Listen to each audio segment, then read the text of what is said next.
나는 아무에게도, 심지어 내 아들에게조차 내가 한 달에 4천만 원을 번다는 사실을 밝히지 않았다. 아들은 내가 늘 소박하고 평범한 삶을 산다고 믿었고, 나는 그것이 문제가 될 것이라고는 꿈에도 생각지 못했다. 아들이 며느리의 부모님을 소개해 주겠다며 나를 초대한 그날, 나는 한 가지 시험을 해보기로 결심했다. 나는 가진 것 없는 평범한 여성처럼 초라한 옷차림으로 그 자리에 나갔다. 그날 밤 일어난 일은 내가 상상했던 것 이상을 보여주었다. 두 팔 벌려 나를 환영해야 할 사람들의 말과 눈빛, 태도는 내 새로운 사돈의 진짜 본성을 드러냈다. 하지만 가장 멋진 순간은 내가 가방에서 블랙카드를 꺼내 내 진짜 정체를 밝혔을 때였다. 며느리의 얼굴에 떠오른 표정은 그야말로 천만금을 주고도 못 볼 광경이었다. 하지만 이야기를 계속하기 전에 혹시 아직 구독 안 하셨다면 저희 채널 구독과 좋아요 잊지 마시고요. 댓글로 이 영상을 어디서 보고 계신지 남겨주세요. 저희 이야기가 어디까지 퍼져나가는지 알게 되면 정말 기쁩니다. 제 이름은 김은주, 58세이며 상상하기 힘든 삶을 살아왔습니다. 저는 다국적 기업의 전무이사로서 15년 넘게 월 4천만 원에 가까운 수입을 올리고 있습니다. 투자 자산과 주식, 탄탄한 은행 계좌를 가지고 있으며 대저택에 살고 고급 차를 몰며 비싼 보석을 과시하며 살 수도 있었습니다. 하지만 저는 다른 길을 선택했습니다. 저는 거의 20년 동안 같은 방 2개짜리 아파트에서 살고 있습니다. 7년 된 평범한 국산차를 몰고 있죠. 백화점에서 산 평범한 옷을 입습니다. 돈을 아껴야 해서가 아닙니다. 전혀 아니죠. 저는 진정한 가치가 우리가 과시하는 것들에 있는 것이 아니라 우리가 지닌 마음의 평화에 있다는 것을 배웠기 때문입니다. 제 아들 지훈이는 이제 34살인데 자신의 어머니가 그저 평범한 월급을 받는 행정직원이라고 생각하며 자랐습니다. 저는 그 오해를 바로잡지 않았습니다. 아들이 노동과 노력의 가치를 알길 바랐고 정직하게 번 돈 한 푼 한 푼의 소중함을 이해하길 원했습니다. 제 은행 계좌에 의지하지 않고 스스로의 길을 개척하길 바랐죠. 그리고 그 방법은 통했습니다. 지훈이는 장학금을 받으며 졸업했고 자신의 경력을 쌓았으며 2년 전에는 상냥하고 부드러워 보이는 여자 수진이와 결혼했습니다. 보이는이라고 말한 이유는 제가 한 번도 확신한 적이 없기 때문입니다. 그녀의 정중한 미소에는 어딘가 꿰뚫을 수 없는 거짓의 막이 있는 것처럼 저를 불안하게 했습니다. 그러던 어느 날 모든 것을 바꿀 전화 한 통이 걸려왔습니다. 어머니, 수진이 부모님께서 서울에 오셨는데 어머니를 뵙고 싶어 하세요. 토요일에 수라온에서 저녁 식사 예약했어요. 수라온, 서울에서 가장 비싼 한정식 레스토랑 중 하나. 에피타이저 하나가 많은 사람들의 하루 일당보다 비싼 곳. 그분들이 나에 대해 뭔가 아시니? 제가 물었습니다. 짧지만 의미심장한 침묵이 흘렀습니다. 어머니가 사무실에서 일하시고 소박하신 분이라고 말씀드렸어요. 그 소박하다는 단어는 마치 변명처럼 거의 부끄러움처럼 들렸습니다. 마치 제가 설명이 필요한 문제인 것처럼 말이죠. 제 안에 무언가가 무너져 내렸습니다. 알겠다, 지훈아. 그곳으로 갈게. 전화를 끊고 나서 저는 제 아파트를 둘러보았습니다. 편안하고 깨끗하지만 과시라고는 찾아볼 수 없는 곳. 벽에는 비싼 그림도 디자이너 가구도 눈에 띄는 명품도 없었습니다. 제 월급을 받는 사람이 살아서는 안 될 것 같은 그런 곳이었죠. 한 가지 아이디어가 제 머릿속에서 형성되기 시작했습니다. 위험하고 어쩌면 조금은 잔인할 수도 있지만 거부할 수 없는 아이디어였습니다. 그들이 소박한 여자를 만나길 기대한다면 저는 바로 그런 여자를 보여줄 것이었습니다. 연기를 끝까지 해보는 겁니다. 그들이 자신들보다 사회적 지위가 낮다고 여기는 사람을 어떻게 대하는지 보고 싶었습니다. 토요일, 저는 제 옷장에 있는 질 좋고 단정한 옷 대신 가장 깊숙한 곳에 있는 옷장을 열었습니다. 그곳에는 집안일을 할 때 입으려고 보관해둔 낡고 색이 바랜 옷들이 있었습니다. 저는 형태도 없는 회색 원피스를 골랐습니다. 아무리 빨아도 지워지지 않는 희미한 얼룩이 있는 옷이었죠. 닳고 광택도 없는 신발을 신었습니다. 머리는 대충 하나로 묶었습니다. 화장도, 보석도, 심지어 시계도 차지 않았습니다.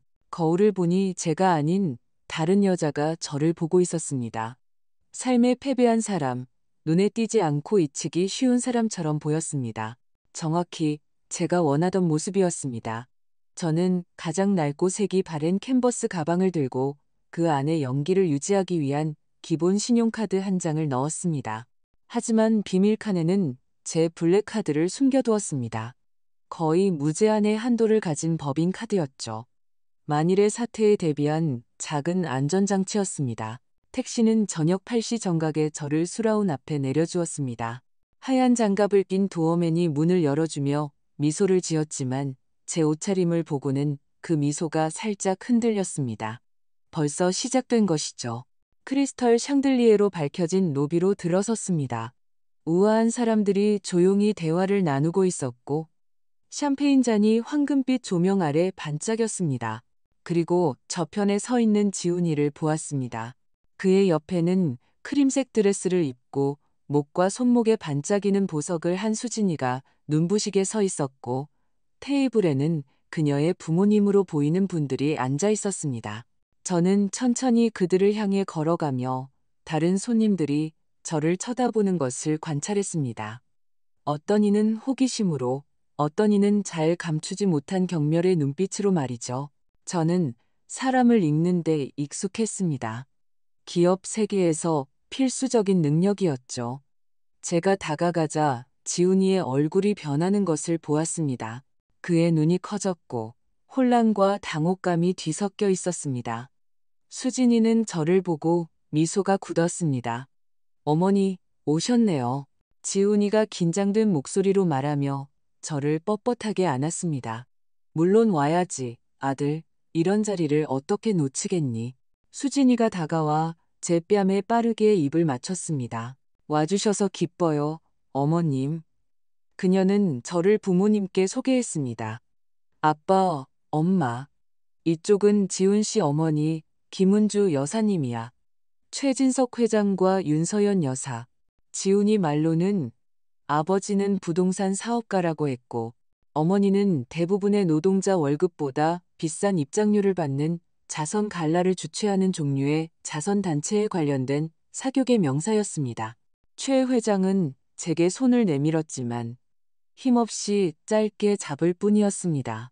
윤 여사는 고개만 까딱하며 제 옷과 가방, 머리를 훑어보았습니다. 3초 만에 평가가 끝났죠. 꽉 담은 그녀의 입술에 그 판결이 명확히 드러났습니다. 앉으세요. 그녀는 자신에게서 가장 먼 의자를 가리키며 말했습니다. 저는 자리에 앉아 테이블을 둘러보았습니다. 은식기, 크리스털 잔, 리넨 냅킨, 중앙에는 신선한 난초 장식까지 모든 것이 완벽하고 계산적이었습니다. 웨이터가 고급스러운 메뉴판을 가져왔습니다. 저는 메뉴판을 열고 이해하기 어려운 척했습니다. 온통 어려운 한자랑 영어네요. 일부러 자신감 없는 목소리로 말했습니다.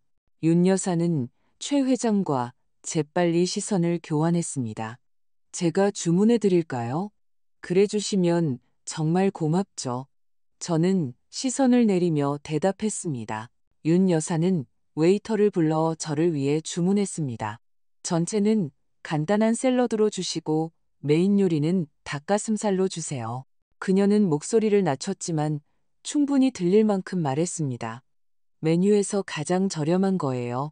지훈이는 불편한 듯 다른 곳을 보았고 수진이는 불필요할 정도로 자신의 메뉴판을 뚫어지게 보고 있었습니다. 그렇게 제 인생에서 가장 많은 것을 드러낸 밤이 시작되었습니다. 와인이 따라졌습니다. 최 회장이 병당 30만 원짜리라고 굳이 언급한 비싼 보르도 와인이었죠. 하지만 한 푼도 아깝지 않지. 윤 여사는 잔을 들어 건배를 제의했습니다. 가족을 위하여 그녀가 말했습니다.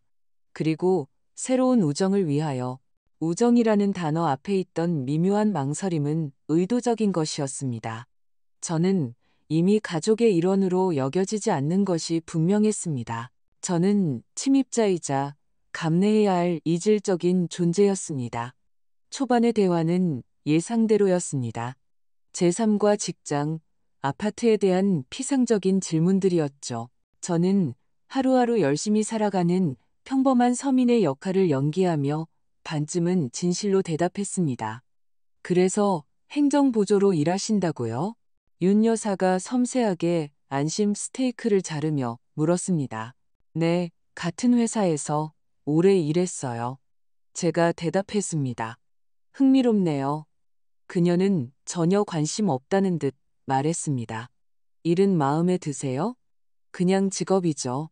먹고는 살아야 하니까요. 물론이죠, 물론. 그녀는 마치 어린아이에게 말하듯 중얼거렸습니다. 어떤 일이든 노동의 존엄성이 중요하죠. 최 회장이 끼어들었습니다. 그리고 지훈이가 말한 그 아파트에서 혼자 사신다고요. 네, 거의 20년 동안 같은 곳에서요. 안정적이시네요. 그는 신중하게 단어를 고르며 말했습니다. 요즘 많은 사람들은 항상 더 크고 더 나은 것을 줬잖아요. 만족할 줄 아는 것도 좋은 덕목이죠. 그들의 태도는 명백한 선심쓰기였습니다. 그들은 제가 제자리를 지킬 줄 알고 제 분수를 넘어선 것을 탐하지 않는다고 칭찬하고 있었습니다. 에피타이저가 나왔습니다. 제 간단한 샐러드는 다른 사람들의 정교한 전체 요리보다 눈에 띄게 작았습니다. 또 하나의 계산된 작은 굴욕이었죠. 두 분 제주도 여행은 어떠셨어요? 저는 대화의 초점을 바꾸려 물었습니다. 윤 여사는 신이 났습니다. 환상적이었어요. 유럽에 있었죠. 제주도에 작은 별장이 있거든요. 대단한 건 아니고 박내 갯자리지만 바다 전망이 기가 막혀요. 최 회장이 덧붙였습니다. 3주 동안 머물렀는데 더 있을 수도 있었지만 다음 주에 도지사 아들 결혼식이 있어서요. 빠질 수가 없었죠. 모든 단어는 우리 사이의 벽을 쌓는 돌멩이 같았습니다. 돈, 인맥, 소유물에 대한 모든 언급은 거리를 두기 위해 의도적으로 고안된 것이었습니다. 그런데 어머님은요? 윤 여사가 물었습니다. 여행 자주 다니세요? 별로요. 제가 대답했습니다. 가끔 다른 도시에 사는 동생 보러 가는 정도예요. 아, 버스 타고요? 보통은 그렇죠. 윤 여사는 마치 제가 전염병이라도 언급한 듯 얼굴을 살짝 찡그렸습니다. 뭐, 각자 할 수 있는 만큼 하는 거죠. 안 그래요? 저녁 식사는 그런 식으로 계속되었습니다. 그들은 자신들의 삶, 사교 행사, 해외여행, 최근에 산 것들에 대해 이야기했습니다. 가끔 제게 관심을 보이는 척 질문을 던졌지만 제가 대답을 끝내기도 전에 그들의 시선은 이미 다른 곳으로 향하고 있었습니다.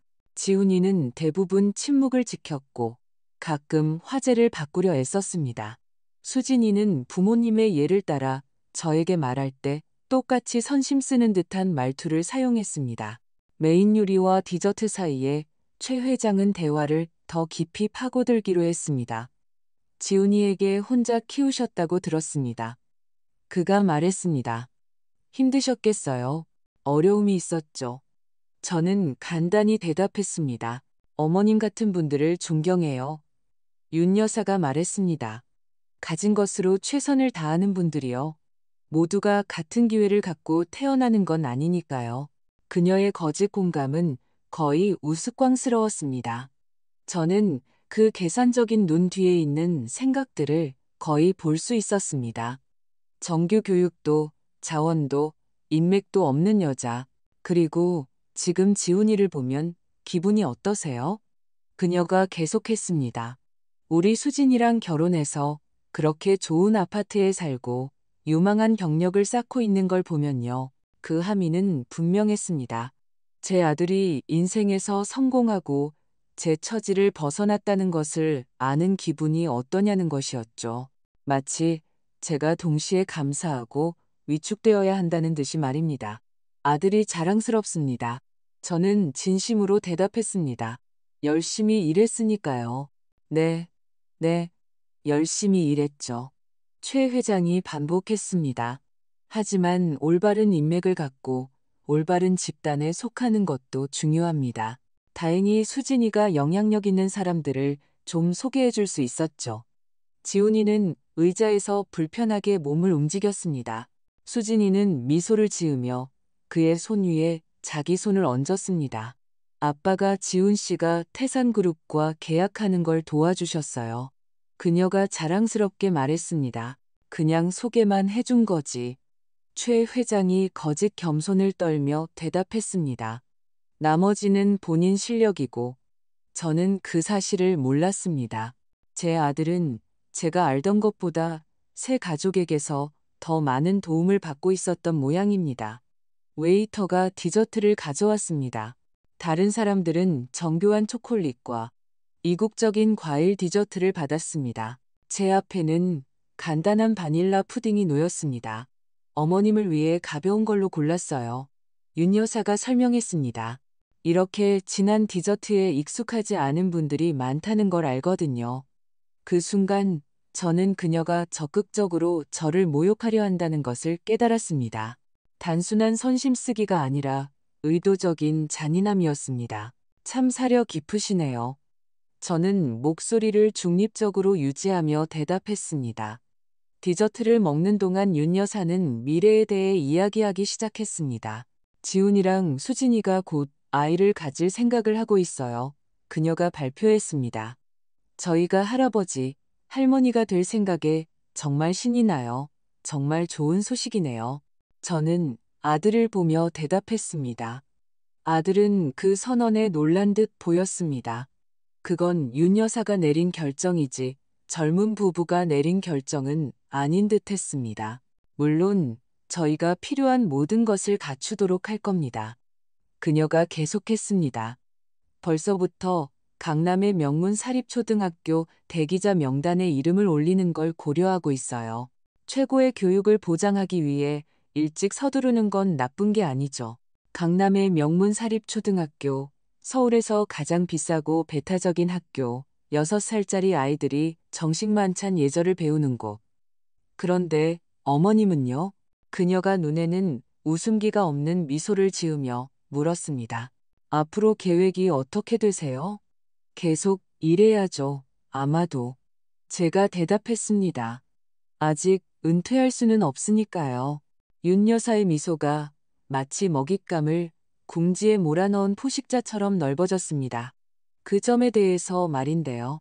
그녀가 포크를 내려놓고 테이블 위에서 손을 깍지 끼며 말했습니다. 남편과 제가 이야기를 나눠봤는데 어머님이 걱정되더군요. 테이블의 분위기가 즉시 바뀌었습니다. 최 회장은 마치 사업 회의를 시작하려는 듯 허리를 폈습니다. 지훈이는 혼란스러운 듯 수진이를 쳐다봤습니다. 그녀는 시선을 피하며 무릎 위에 냅킨에 눈을 고정했습니다. 그녀는 무슨 일이 벌어질지 알고 있었습니다. 저를 걱정하신다고요? 저는 순진한 표정을 유지하며 물었습니다. 네. 윤 여사가 거짓 모성의 톤으로 말을 이었습니다. 보세요, 어머님. 우리 모두 나이를 먹잖아요. 삶은 더 힘들어지고 어머님의 재정 상황이 그다지 편안하지 않을 수도 있다는 걸 이해해요. 최 회장이 심각하게 고개를 끄덕였습니다. 생활비는 계속 오르기만 하죠. 의료비, 주거비, 모든 게 비싸져요. 그리고 자원이 제한된 분에게는 이것이 미래의 지훈이와 수진이에게 부담이 될까봐 걱정됩니다. 윤 여사가 말을 마쳤습니다. 아, 그래서였군요. 이 저녁 식사에 진짜 목적이 드러나기 시작했습니다. 부담이요.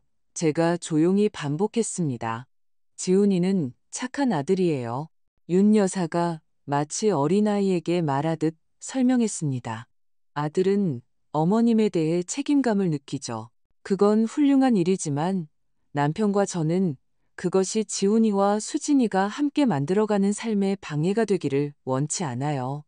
장모님, 제발요. 지훈이가 눈에 띄게 불편해하며 끼어들었습니다. 괜찮단다, 얘야.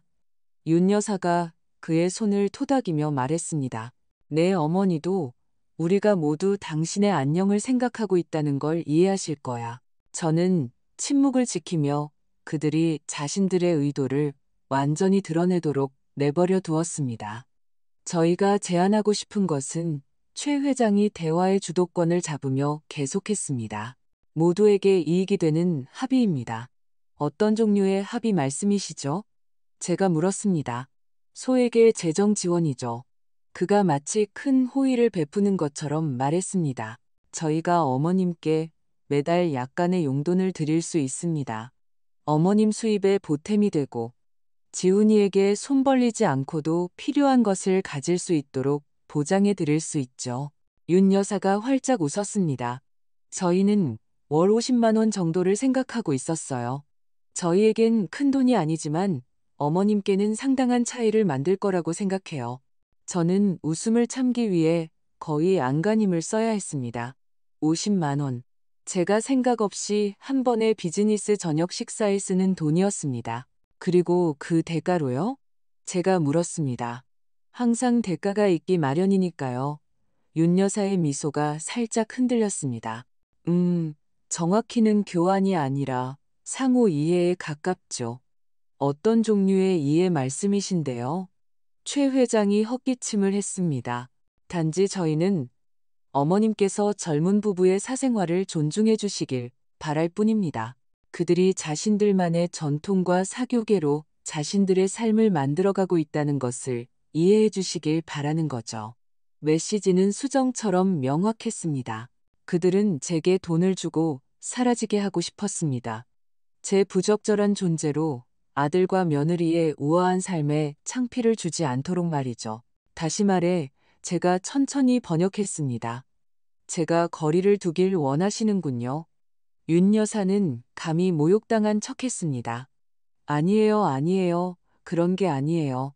저희는 단지 모두가 이 새로운 가족 관계에서 각자의 적절한 자리를 찾길 바랄 뿐이에요. 제 적절한 자리요. 제가 반복했습니다. 바로 그거예요. 그녀가 마치 제가 마침내 복잡한 개념을 이해한 것처럼 외쳤습니다. 물론 어머님은 항상 지훈이의 어머니이실 겁니다. 하지만 이제 지훈이가 수진이와 결혼했고 저희 세계로 들어오면서 어떤 기대치, 어떤 기준이 있다는 거죠. 지훈이가 마침내 목소리를 찾았습니다. 장인어른, 장모님, 이건 필요 없어요. 제 어머니는 한 번도 문제가 된 적이 없어요. 물론 아니지 얘야. 윤 여사가 선심 쓰듯 말했습니다. 아무도 그렇게 말하지 않아. 우린 단지 실용적이고 앞을 내다보려고 하는 것뿐이야. 웨이터가 다가와 커피를 원하는지 물었습니다. 최 회장은 제게 묻지도 않고 모두에게 에스프레소를 주문했습니다. 그날 밤 전체를 요약하는 작은 행동이었습니다. 제 취향, 제 의견, 제 바람은 무관했습니다. 커피를 기다리는 동안 윤 여사는 이 합의가 어떻게 이루어질지, 어떻게 제 계좌로 돈을 조심스럽게 이체할 수 있는지, 제가 그 돈으로 어떻게 삶의 질을 향상시킬 수 있는지, 아마도 더 좋은 옷을 사거나, 그녀는 제 낡은 원피스를 의미심장하게 쳐다보며 말했습니다. 심지어 아파트를 약간 개선할 수도 있다고 자세히 설명했습니다. 물론 특별한 날에는 계속 초대할 거예요. 그녀가 관대하게 덧붙였습니다. 생일이나 아마도 명절에는요, 커피가 나왔습니다.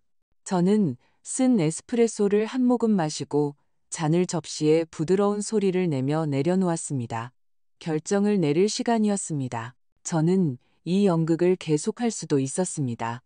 그들의 관대함에 겸손하게 감사하고 그들의 위장된 뇌물을 받고 떠날 수도 있었습니다. 그러면 이 합의가 어떻게 전개될지, 그들의 조종이 어디까지 갈지 지켜볼 수 있을 겁니다. 아니면 지금 바로 이 연극을 끝낼 수도 있었습니다. 저는 제 아들을 보았습니다. 그의 얼굴에는 당혹감, 혼란, 불편함이 뒤섞여 있었습니다. 그는 두 세계 사이에 끼어 있었습니다. 어머니에 대한 존경심과 새 가족을 기쁘게 하고 싶은 욕망 사이에서 말이죠. 수진이를 보았습니다. 그녀는 제 시선을 피하며 설탕도 넣지 않은 커피를 젓는데 집중하고 있었습니다. 최 회장과 윤 여사를 보았습니다. 그들은 자신들의 우월감에 너무나 자신만만했고 다른 사람들의 삶을 자신들의 편의에 맞게 재편할 권리가 있다고 확신하고 있었습니다. 결정은 내려졌습니다. 월 50만 원이라. 제가 생각에 잠긴 듯 말했습니다. 흥미로운 제안이네요. 윤 여사가 승리의 미소를 지었습니다. 그렇게 생각하신다니 기쁘네요. 궁금한 게 있는데요. 제가 계속했습니다. 어떻게 그 특정 금액에 도달하셨나요? 어떤 생활비 계산에 근거한 건가요? 최 회장은 그 질문에 약간 짜증이 난 듯 보였습니다. 저희가 적절하다고 관대하다고 생각한 금액입니다. 그렇군요. 제가 대답했습니다. 그럼 지훈이와 수진이 신혼집 계약금으로는 얼마를 주셨나요?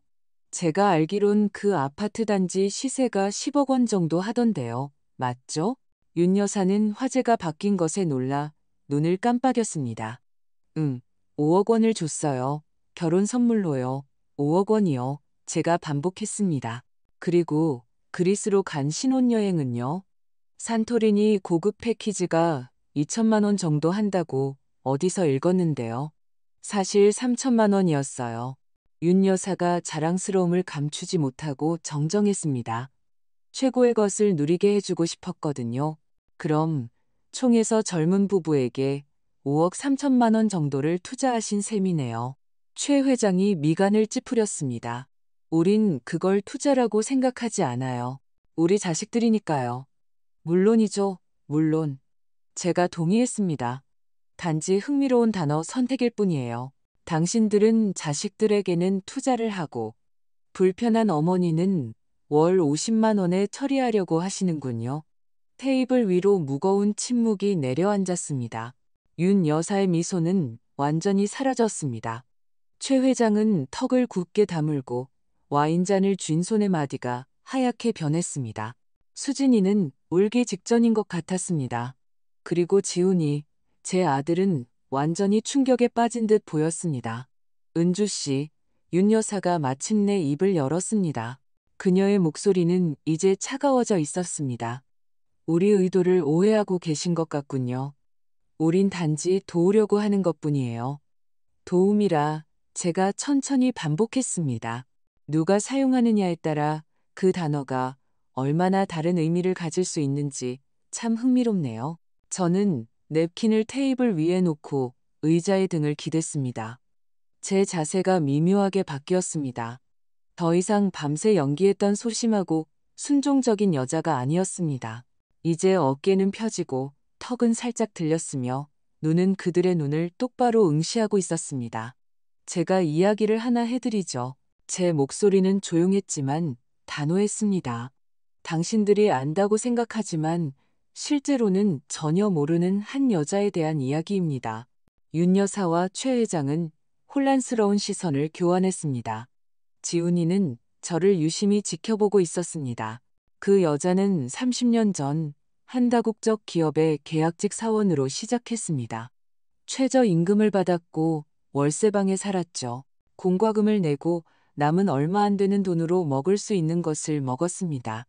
그리고 임신했다는 사실을 알게 됐죠. 지훈이가 살짝 앞으로 몸을 기울였습니다. 이야기의 그 부분은 알았지만 아마 세부 사항은 몰랐을 겁니다. 아이의 아빠는 사라졌습니다. 가족들은 등을 돌렸죠. 그녀는 완전히 혼자였습니다. 윤 여사는 잠시 불편해 보였습니다. 마치 그렇게 개인적인 세부 사항을 예상하지 못했다는 듯이 말이죠. 그녀는 출산 마지막 날까지 일했습니다. 출산 후 2주 만에 복귀했죠. 하루 12시간, 때로는 14시간을 일했습니다. 그녀가 없는 동안에는 이웃이 아기를 돌봐주었습니다. 주말에는 공부를 했죠. 야간 과정, 자격증, 공공도서관에서 배운 외국어. 이 모든 것을 혼자 아들을 키우면서 해냈습니다. 저는 잠시 말을 멈추고 물을 한 모금 마셨습니다. 그 여자는 회사에서 승진했습니다. 계약직에서 정규직으로, 정규직에서 팀장으로, 팀장에서 부장으로, 부장에서 이사로, 이사에서 전무로요. 최 회장의 눈이 가늘어졌습니다. 윤 여사는 이 이야기로 제가 무엇을 말하려는지 이해하려는 듯 여러 번 눈을 깜빡였습니다. 그리고 그 여자가 지금 얼마를 버는지 아세요? 윤 여사님, 최 회장님? 그들은 대답하지 않았습니다. 연간 보너스, 이익 분배금, 회사 주식을 제외하고도 월 평균 4천만 원입니다. 지훈이가 포크를 떨어뜨렸고 포크는 도자기 접시에 부딪히며 날카로운 금속성 소리를 냈습니다. 수진이는 창백해졌습니다. 이는 연간 약 5억 원에 해당합니다. 지난 15년 동안 이것만으로도 70억 원이 넘는 수입이죠. 그 돈의 대부분이 들어간 투자는 계산하지도 않았고요. 윤 여사는 입을 몇 번 열었다 닫았지만 소리를 내지 못했습니다. 어머니, 지훈이가 거의 속삭이듯 말했습니다. 무슨 말씀이세요? 저는 그에게 부드럽게 미소 지었습니다. 얘야, 내 어머니는 최 회장님과 윤 여사님이 생각하는 그런 사람이 아니란다. 네가 생각하는 그런 사람도 아니고 어머니가 한 달에 4천만 원을 버신다고요? 그가 믿을 수 없다는 듯 물었습니다. 거의 15년 동안 제가 확인시켜 주었습니다. 그전에는 조금 덜 벌었지. 아마 이 3천만 원 정도. 최 회장이 목소리를 되찾았습니다. 말도 안 돼. 당신이 그만큼 번다면 그런 아파트에 살 리가 없어. 그렇게 입지도 않을 테고. 네, 이렇게 입지는 않겠죠. 제가 낡은 원피스를 가리키며 말을 마쳤습니다. 아, 하지만 이건 오늘만을 위한 것이었어요. 일종의 사회적 실험이라고 할까요? 당신들이 자신들보다 열등하다고 여기는 사람을 어떻게 대하는지 보고 싶었거든요. 윤 여사의 얼굴에서 핏기가 사라졌습니다. 당신은 지금 오늘 밤 가난한 척 연기했다는 말인가요? 네, 바로 그거예요. 저는 낡은 캔버스 가방을 열었습니다. 내부 칸에서 아까 보여줬던 기본 신용카드가 아닌 제 이름이 은색으로 새겨진 무광 검은색 카드를 꺼냈습니다. 김은주, 전무이사. 저는 그 카드를 윤 여사 앞 테이블에 놓았습니다. 그래서 제 아들 인생에서 저를 사라지게 하기 위한 당신들의 관대한 월 50만 원 제안은 거절하도록 하겠습니다. 이어진 침묵은 절대적이었습니다. 윤 여사는 마치 독사라도 되는 듯 카드를 뚫어지게 쳐다보았습니다. 최 회장은 턱을 굳게 다물고 와인잔을 쥔 손의 마디가 하얗게 변했습니다. 수진이는 울기 직전인 것 같았고 제 아들 지훈이는 완전히 충격에 빠진 듯 보였습니다. 왜요? 그가 마침내 물었습니다. 왜 한 번도 말씀 안 하셨어요? 저는 애정을 담아 그를 바라보았습니다. 네가 사람을 가진 것으로 판단하지 않고 있는 그대로의 모습으로 소중히 여기며 자라길 바랐기 때문이야. 네, 어머니의 부에 의존하지 않고 너 자신의 길을 개척하길 바랐어. 노동의 가치, 끈기, 겸손의 가치를 이해하길 바랐단다. 하지만 몇 년 동안이나 제가 어머니를 평범한 행정직원으로 생각하게 두셨잖아요. 그래. 그리고 지금의 너를 보렴. 5등으로 졸업하고 너 자신의 경력을 쌓고 있잖니. 내가 모든 것을 은쟁반에 담아주었다면 이런 일은 없었을 거야. 최 회장이 헛기침을 하며 평정심을 일부 되찾았습니다. 이건 확실히 놀랍군요. 하지만 우리가 단지 우리 아이들을 위해 최선을 다하려 했다는 사실은 변하지 않습니다. 최선이라고요. 제가 반복했습니다. 불편한 어머니를 푼돈으로 떼어내려 하고 자기 아들을 언제 어떻게 볼 수 있는지 결정하는 것이요. 그게 당신들이 상상할 수 있는 최선인가요? 최 회장님, 윤 여사가 이제는 떨리는 목소리로 끼어들었습니다. 당신은 우리를 의도적으로 속였어요. 우리를 나쁘게 보이게 하려고 그 연극을 꾸민 거예요. 나쁘게요? 제가 말을 끊었습니다. 속물, 편견에 가득 찬 조종하는 사람으로요. 저는 당신들을 아무렇게도 보이게 만들지 않았어요. 단지 당신들이 진짜 어떤 사람인지 보여줄 기회를 줬을 뿐이에요. 웨이터가 조심스럽게 다가왔습니다. 더 필요하신 것 있으십니까? 손님? 네, 누군가 말하기 전에 제가 대답했습니다. 계산서 좀 갖다 주세요. 웨이터가 물러나자 저는 다시 테이블로 시선을 돌렸습니다. 모두가 각기 다른 단계의 충격과 당혹감에 빠져 있는 듯 했습니다. 이 모든 것에서 가장 슬픈 게 뭔지 아세요? 제가 물었습니다. 제 목소리는 이제 더 부드러워졌습니다. 당신들은 사람의 가치가 은행 계좌와 직접적으로 관련이 있다고 진심으로 믿는다는 거예요. 존경심을 돈으로, 존엄성을 재산으로, 사랑을 비싼 선물로 측정하죠. 그건 공평하지 않아요. 최 회장이 항의했습니다. 당신은 우리를 몰라요. 아니요, 제가 반박했습니다. 아니요, 당신이 우리를 모르는 거죠. 윤 여사가 자세를 조금 고쳐 잡으며 주장했습니다. 당신은 우리를 악당처럼 보이게 하려고 덫을 놓은 거예요. 덫이라고요? 제가 조용히 물었습니다. 제가 한 건 그저 평범한 옷을 입고 나타난 것뿐이에요. 나머지는 당신들이 했죠. 당신들이 제게 메뉴에서 가장 저렴한 요리를 권했고, 당신들이 저를 위축시키려고 제 앞에서 사치품에 대해 이야기했으며, 당신들이 제게 아들 인생에서 사라지라고 돈을 제안했어요. 웨이터가 작은 은쟁반의 계산서를 들고 돌아왔습니다. 최 회장이 그것을 잡으려고 손을 뻗었지만 제가 더 빨랐습니다. 제가 내겠습니다.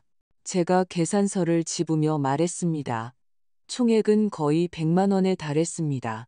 저는 눈 하나 깜짝하지 않고 제 블랙카드를 쟁반에 놓았습니다. 그럴 필요 없어요. 최 회장이 자존심에 상처를 입은 듯 말했습니다. 저희가 초대했으니까요. 이 교육적인 밤에 대한 제 기여라고 생각하세요. 제가 대답했습니다. 결국 저는 여러분 모두에 대해 많은 것을 배웠으니까요. 웨이터가 제 카드를 들고 멀어지는 동안 저는 아들에게로 돌아섰습니다. 지훈아, 한 번도 진실을 말해주지 않아서 정말 미안하다. 하지만 속이려던 게 아니라 사랑해서 그랬다는 걸 이해해 주렴. 네가 오늘날의 너처럼 근면하고 책임감 있고 독립적인 남자가 되길 바랐어. 지훈이는 여전히 모든 것을 소화하며 고개를 저었습니다. 그 모든 세월, 작은 아파트, 평범한 옷, 소박한 휴가, 전부 선택이었다는 거네요. 전부. 제가 확인시켜 주었습니다. 나 혼자 살기 위해 큰 집이 필요하지 않았어. 성취감을 느끼기 위해 명품 옷이 필요하지 않았어. 가치를 갖기 위해 부를 과시할 필요가 없었단다. 윤 여사가 마르고 쓴 웃음을 터뜨렸습니다. 참 편리하네요. 마치 겸손의 성녀인 척하지만 실제로는 수십 년 동안 자기 아들을 속인 것뿐이잖아요. 저는 그녀를 차분하게 바라보았습니다. 우리 둘의 차이점은 윤 여사님, 당신은 돈을 사람들을 통제하는 데 사용하고 저는 사람들을 자유롭게 하기 위해 제 신중함을 사용했다는 거예요. 웨이터가 제 카드와 영수증을 들고 돌아왔습니다. 저는 서명하고 넉넉한 팁을 남겼습니다. 당신들이 제안한 합의에 대해서 말인데요. 제가 카드를 챙기며 계속했습니다. 제가 역제안을 하나 하죠. 당신들이 재정적으로 부족한 사람을 진정한 존경심으로 대했던 적이 단 한 번이라도 있다면 제가 지금 당장 1,000만 원을 드리겠습니다. 최 회장은 분노로 얼굴이 붉어졌습니다. 윤 여사는 입술을 굳게 다물었습니다. 그럴 줄 알았어요. 제가 부드럽게 말했습니다. 저는 낡은 가방을 들고 일어섰습니다. 지훈아, 대화할 준비가 되면 어디로 와야 하는지 알지? 난 항상 널 위해 그 자리에 있을 거야. 조건 없이, 합의 없이, 조종 없이, 오직 진정한 사랑만으로. 수진이가 마침내 입을 열었습니다. 그녀의 목소리는 거의 들리지 않았습니다. 어머님, 저는 돈에 대해서, 오늘 밤일에 대해서 몰랐어요. 믿어주세요. 저는 몰랐어요. 저는 그녀의 진심을 판단하려 했으며 그녀를 바라보았습니다. 그녀의 눈에는 부끄러움이 있었지만 혼란도 있었습니다. 마치 그녀의 부모님을 새로운 시각으로 보고 있는 듯 했습니다.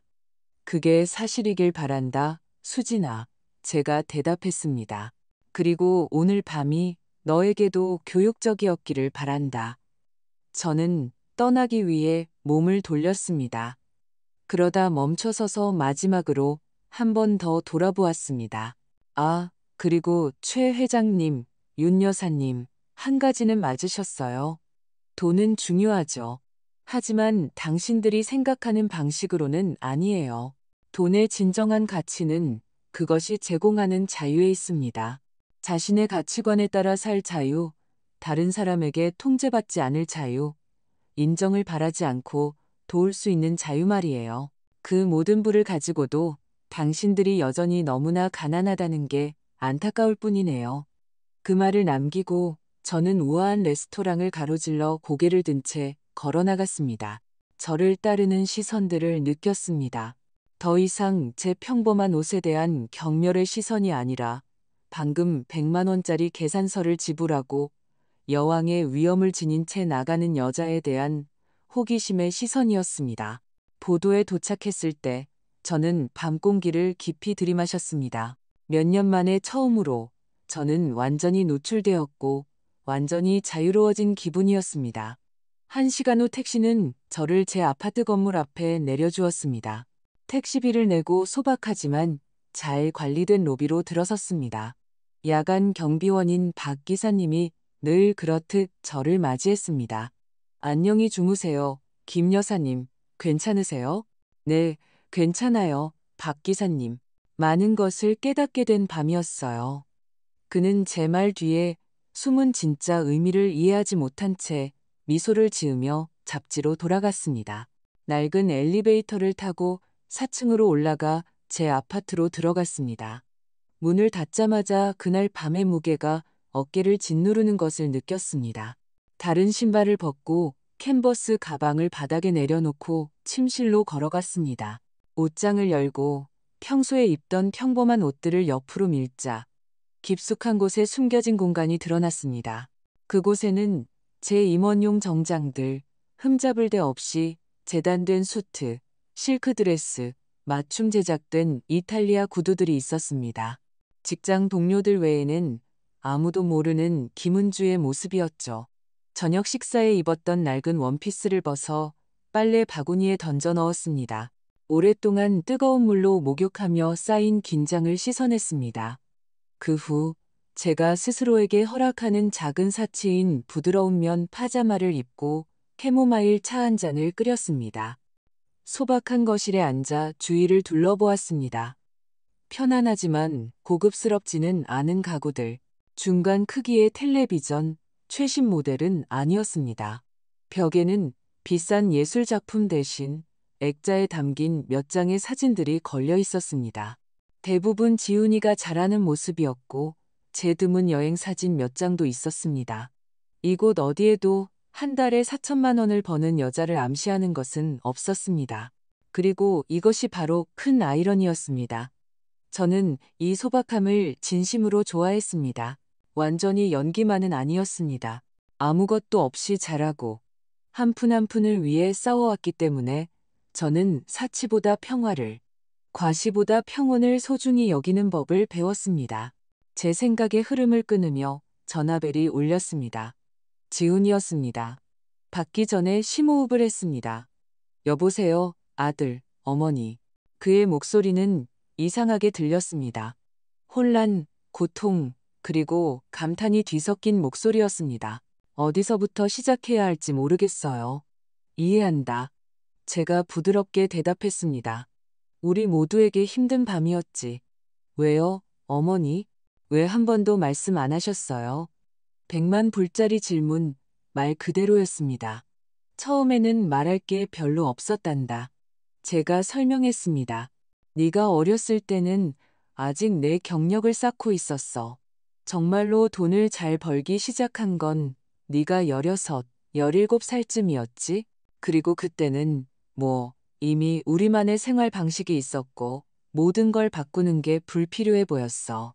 하지만 그 후에 제가 졸업하고 일하기 시작하고 결혼했을 때는요? 왜 비밀을 지키셨어요? 저는 차를 한 모금 마시며 생각을 정리했습니다. 어쩌면 내 이기심이었을지도 몰라. 제가 인정했습니다.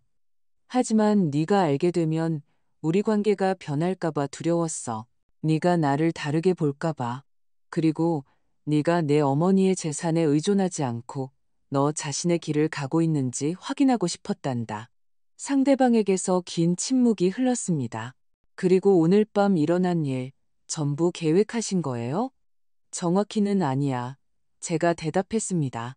네가 나를 초대하고 수진이 부모님께 내가 소박하다고 말했다고 했을 때 내 안에 무언가가 반발했어. 그들이 아무것도 가진 게 없다고 생각했을 때 나를 어떻게 대할지 시험해보기로 결심했지. 지위도 인맥도 돈도 없는 사람을 말이야. 그리고 그들은 시험에 실패했군요. 지훈이가 씁쓸함이 묻어나는 목소리로 말했습니다.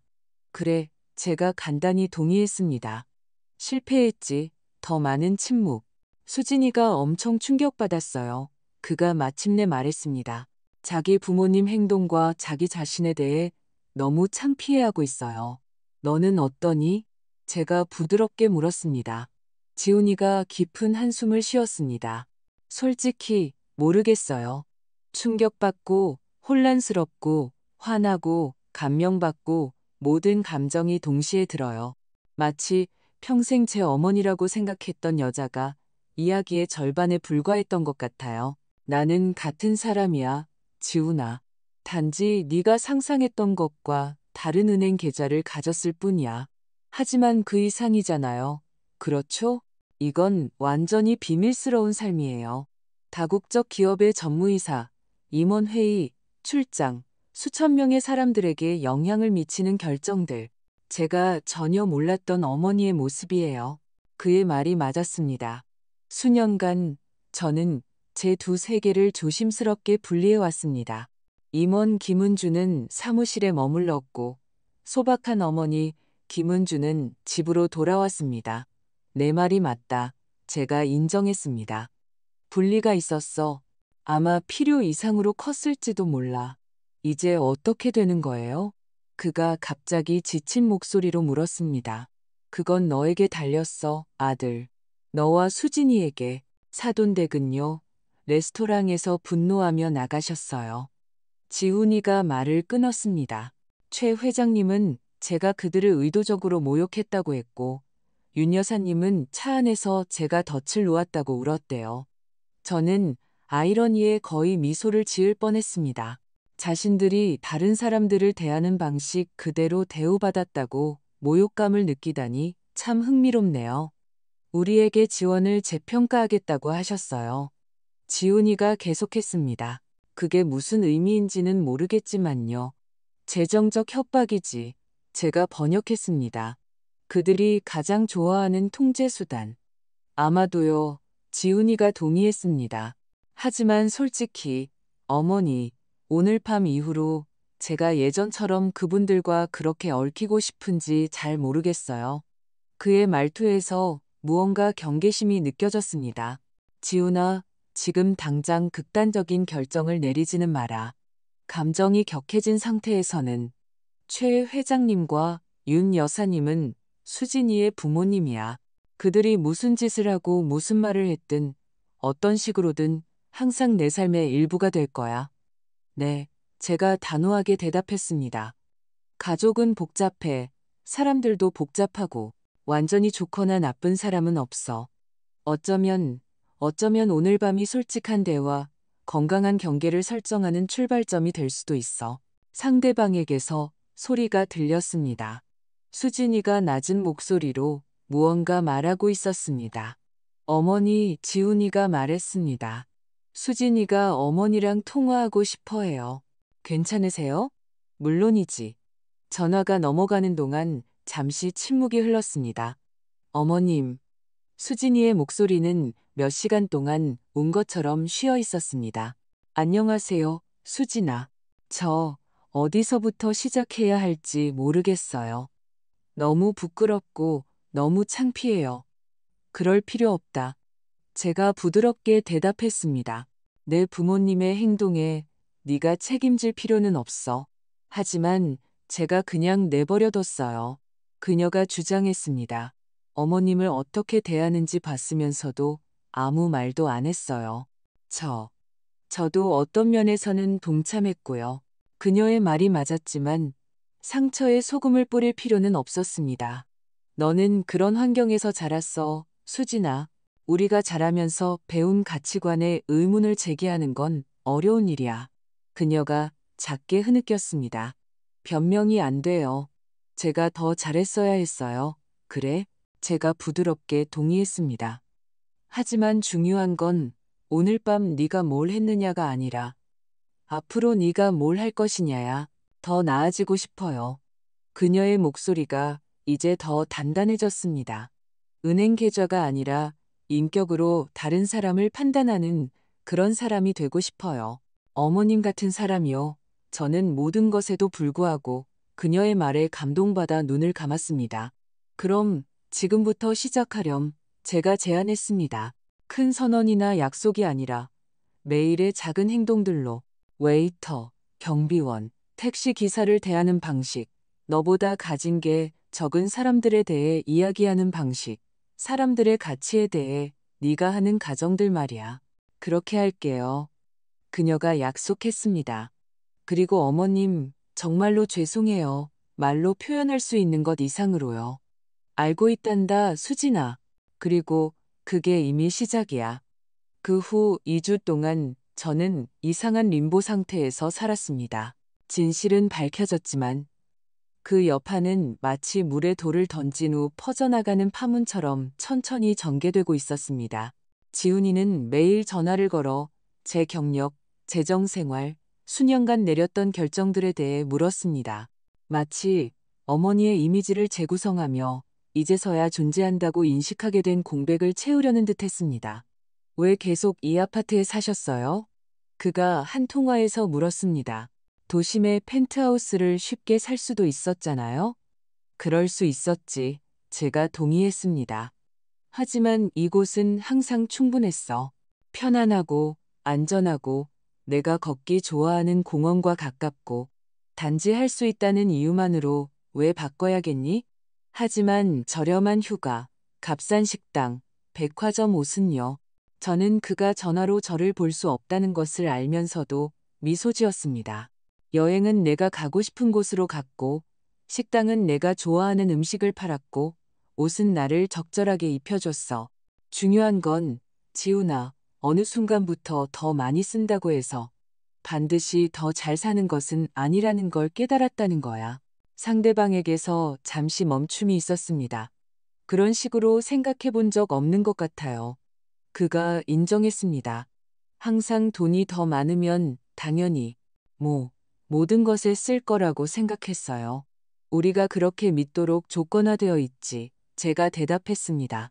성공은 소비를 의미하고 개인의 가치는 소유물과 연결되어 있다고 말이야. 수진이와의 대화는 달랐습니다. 더 조심스러웠죠. 그녀는 저녁 식사 3일 후 혼자 저를 찾아왔습니다. 꽃을 들고 왔는데 그녀의 부모님이 아마도 골랐을 비싼 장미나 이국적인 난초가 아닌 소박한 데이지였습니다. 우리는 제 작은 베란다에 앉아 차와 커피를 마셨습니다. 이곳 정말 좋네요. 그녀가 주위를 둘러보며 말했습니다. 아늑해요. 고맙다. 제가 대답했습니다. 내 안식처야. 그녀는 손에 든 컵을 돌리며 망설였습니다. 어머님, 여쭤볼 게 있어요. 아주 솔직하게 대답해 주셨으면 해요. 항상요, 저를 정말 어떻게 생각하세요? 며느리로서가 아니라 한 사람으로서요? 그 질문은 저를 놀라게 했습니다. 대답하기 전에 잠시 생각에 잠겼습니다. 여정의 한가운데 있는 사람으로 보여 제가 마침내 말했습니다. 특정한 가치관을 가지고 자랐지만 이제 그것에 의문을 품기 시작한 사람. 부모님이 설정한 한계를 훨씬 뛰어넘을 잠재력을 가진 사람. 그녀의 눈에 눈물이 고였습니다. 오랫동안 저는 부모님을 감동시키기 위해 살았어요. 그들이 트로피처럼 전시하는 완벽한 딸이 되기 위해서요. 올바른 종류의 학교, 올바른 종류의 친구들, 올바른 종류의 관심사. 그리고 지훈이는 제가 조심스럽게 물었습니다. 그녀는 눈물을 닦으며 미소 지었습니다. 지훈 씨는 제 첫 번째 반항이었어요. 부모님은 제가 클럽 친구의 아들, 우리 세계의 누군가와 결혼하길 기대하셨죠. 지훈 씨를 만났을 때 저는 다른 무언가를 봤어요. 가식이 없고 진솔하고 성이나 은행 계좌가 아니라 저 자신을 소중히 여겨주는 사람이요. 하지만 내 부모님이 그를 돕도록 내버려 뒀잖아. 제가 지적했습니다. 최 회장님을 통한 계약, 집계약금, 신혼여행. 수진이는 부끄러운 듯 고개를 숙였습니다. 그렇게 들린다는 거 알아요. 하지만 이해하셔야 해요. 그게 우리 가족의 통용화폐일 때, 재정적 도움이 그들이 표현할 줄 아는 유일한 사랑의 형태일 때 거절하기는 어려워요. 저는 그녀가 상상하는 것 이상으로 이해하며 고개를 끄덕였습니다. 감정적 연결을 대신하는 돈, 진정한 취약성 대신 비싼 선물. 그리고 지금은 제가 물었습니다. 그 레스토랑에서의 밤 이후로요? 부모님은 화가 나셨어요. 그녀가 한숨을 쉬며 대답했습니다. 아빠가 우리에게 주시던 월 생활비를 끊으셨어요. 지훈 씨는 우리가 그걸 받고 있었다는 사실조차 몰랐죠. 제 계좌로 바로 입금되었거든요. 그것에 대해 어떻게 생각하니? 사실 안도해요. 그녀가 고백했습니다. 마치 어깨에서 짐을 내려놓은 것 같아요. 그 돈에는 항상 말하지 않은 기대, 보이지 않는 끈이 따라왔거든요. 저는 그녀의 자기인식에 진심으로 감탄하며 미소 지었습니다. 재미있는 게 뭔지 아세요? 그녀가 계속했습니다. 이제 어머님에 대해, 어머님의 이야기에 대해 알고 나니 제 문제들이 거의 부끄럽게 느껴져요. 제 말은 어머님은 혼자 아들을 키우고 놀라운 경력을 쌓으셨잖아요. 불평 한마디 없이 인정받으려 하지도 않으시고요. 여정을 비교하지 마라. 제가 조언했습니다. 각자 자신만의 도전, 자신만의 넘어야 할 산이 있는 법이야. 수진이는 생각에 잠긴 듯 고개를 끄덕였습니다. 어머님, 다른 질문 하나 더 해도 될까요? 물론이지. 어떻게 그렇게 하세요? 그렇게 진정성 있게 사는 거요? 다른 사람들이 어떻게 생각하는지 신경 쓰지 않고요. 제가 부드럽게 웃었습니다. 오, 신경 써. 우리 모두 어떤 면에서는 신경 쓰지. 차이점은 내가 특정 사람들, 내가 가치를 두고 존경하는 사람들의 생각에 더 신경 쓰는 법을 배웠다는 거야. 나머지 세상에 대해서는 덜 신경 쓰고 우리는 그날 오후 2시간 넘게 대화했습니다. 수진이가 떠날 때 그녀는 저를 안았습니다. 이전의 형식적인 포옹이 아니라 진심 어린 따뜻한 포옹이었습니다. 감사합니다. 그녀가 속삭였습니다. 제 인생 최악의 순간으로 저를 판단하지 않아주셔서요. 우리 모두는 실수를 넘어 성장할 기회를 가질 자격이 있어. 제가 포옹에 답하며 말했습니다. 일주일 후, 저는 예상치 못한 메시지를 받았습니다. 윤 여사에게서였습니다. 우리 둘이서만 이야기 좀 해야겠어요. 내일 오전 11시에 신라호텔 커피숍에서 뵐 수 있을까요? 저는 놀랐습니다. 신라호텔은 서울에서 가장 우아한 호텔 중 하나였고 제 영역이 아닌 윤 여사의 영역이었습니다.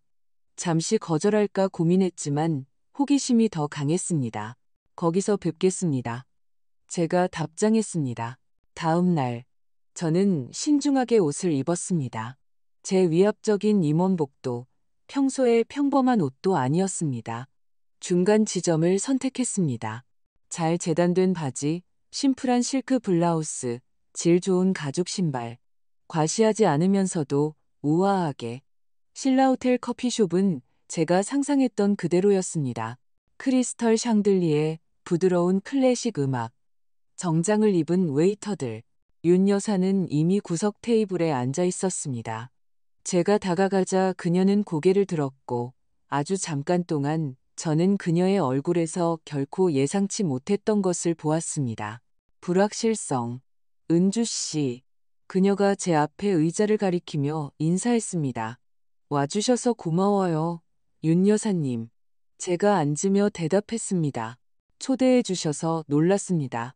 웨이터가 즉시 나타났습니다. 윤 여사는 얼그레이 차를, 저는 에스프레소를 주문했습니다. 웨이터가 물러나자 윤 여사는 무릎에 냅킨을 정리했습니다. 그녀의 긴장감을 드러내는 몸짓이었습니다. 제가 왜 이 만남을 원했는지 궁금하시겠죠? 그녀가 시작했습니다. 그런 생각이 들긴 했습니다. 윤 여사가 심호흡을 했습니다. 지난 2주 동안 그 레스토랑에서의 밤에 대해 제가 했던 말, 제가 했던 가정들에 대해 생각해 봤어요. 저는 그녀가 계속하도록 침묵을 지켰습니다. 그게 유쾌한 경험이었다고는 말하지 않겠어요. 그녀가 말을 이었습니다. 우리 사위, 우리 딸 앞에서 그런 식으로 노출된 것은 굴욕적이었어요.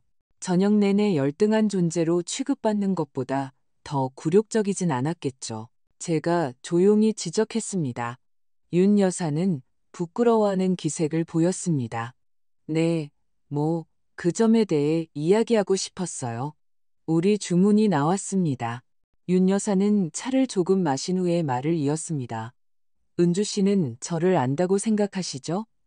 제가 단지 지위와 돈에 집착하는 피상적인 사교계 명사라고 생각하시죠? 아닌가요? 제가 직설적으로 물었습니다. 그녀는 유머 없는 미소를 지었습니다. 그것보다 더 복잡해요. 보통은 그렇죠. 윤 여사는 컵을 조심스럽게 접시에 내려놓았습니다. 저는 외모가 전부인 가정에서 자랐어요. 아버지는 상류 사회에 받아들여지기 위해 필사적인 졸부셨죠. 어머니는 지위, 올바른 주소, 올바른 학교, 올바른 인맥에 집착하셨고요. 그것이 몇 가지를 설명해 주었지만 그녀의 행동을 정당화하지는 못했습니다. 저는 사회적 가치와 개인적 가치가 같은 것이라고 믿도록 길러졌어요. 그녀가 계속했습니다. 존경심은 은행 계좌에 달려있고 우정은 전략적 동맹이며 결혼은 자산의 합병이라고요. 그런 가치관에 한 번도 의문을 품어본 적 없으세요? 가끔은요. 그녀가 인정했습니다. 순간들, 의심들이 있었죠. 하지만 주위를 둘러보면 세상이 제가 배운 것을 그대로 확인시켜주는 것을 봤어요. 사람들이 부자를 정중하게 대하고 문을 열어주고 예외를 만들어주는 것을요. 저는 에스프레소를 한 모금 마시며 그녀를 유심히 관찰했습니다. 왜 제게 이 이야기를 하시는 건가요? 윤 여사님, 용서를 구하시는 건가요? 그녀가 고개를 저었습니다. 아니요, 정확히는 아니에요. 이해하려고 노력하는 중이에요. 무엇을요? 당신 같은 사람, 저만큼 어쩌면 저보다 더 많은 돈을 가진 사람이 어떻게 그렇게 다르게 살 수 있는지 모든 사람이 알 필요 없이 그것을 무기로 사용하지 않고 그것을 자신의 정체성으로 만들지 않고요. 저는 그녀에게서 그런 취약성을 기대하지 않았습니다. 잠시 동안 저는 세련된 외관 너머의 근본적인 불안감, 조심스럽게 숨겨진 연약함을 보았습니다. 답은 간단해요, 윤 여사님.